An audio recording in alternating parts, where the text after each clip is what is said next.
आप एक career oriented educated woman हो, probably in your late 20s और अर्ली 30s, बट अभी तक आपको एक अंडरस्टैंडिंग पार्टनर नहीं मिला है जिनके साथ आप सेटल होने का सोच सको. But you're always worried. What will happen to my biological clock?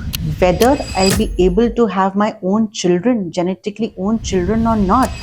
And आपने बहुत ज़्यादा सोशल मीडिया पे भी सुना होगा various famous actresses going for social egg freezing. आज मैं बात करूंगी social egg freezing के बारे में.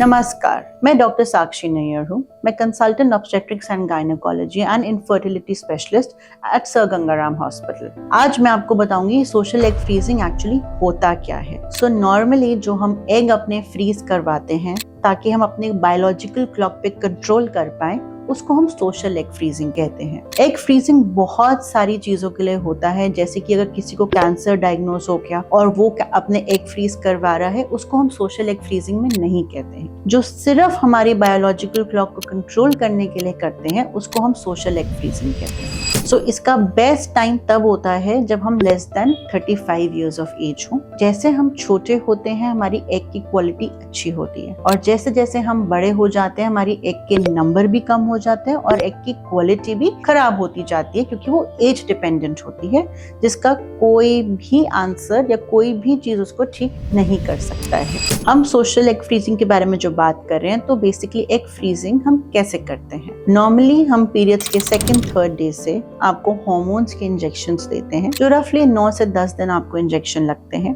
और जब हमें लगता है with the help of your blood reports and by ultrasound that your eggs are ready, तो हम अंडर एनेस्थीसिया उन एग्स को रिट्रीव कर लेते हैं, जिसमें से हम मैच्योर एग्स को फ्रीज कर देते हैं. आपने जिस एज पर अपने एग्स को फ्रीज करवाया है, वो उसी एज पर उसी स्टेट पे रह जाते हैं. एंड जब आपका मन करे कि आपको अब प्रेगनेंसी प्लान करनी है, you found the correct partner, or even if you have not found the correct partner but you want to have a child of your own, so according to law of India, even a single lady can have an own pregnancy. आप उन eggs को thaw कर embryos बनवा कर अपने अंदर डलवा सकते हो. आप एक समझ लो, ये आपकी एक इंश्योरेंस पॉलिसी है कि अगर मान लीजिए कि अभी आपने इनको इस किसी पर्टिकुलर एज पर आपने एग्स को फ्रीज करवा दिया, और आगे जाकर आपको लगा, जब आपको पार्टनर मिल गया, कि आपने सेटल हो गए, कि आप नेचुरली ट्राई करो. आप सबसे पहले आप किसी भी जब गायनेकोलॉजिस्ट के पास जाओगे, वो यही बोलेंगे आप नेचुरल ट्राई करो. आप जब नेचुरल ट्राई करते हो, if you become pregnant, nothing we feel better than this. But in case आप नहीं कर पाते हो नेचुरली, तो आपके एग्स तो फ्रोजन हैं, तो आपको कम से कम टेंशन तो नहीं है इस बात के लिए. अगर आपको या आपके रिलेटिव को इसके बारे में और जानकारी चाहिए, तो आप प्लीज कनेक्ट मुझसे करिए. मेरी अपॉइंटमेंट डिटेल्स स्क्रीन पर हैं. Let's make your dream of becoming a mother come true.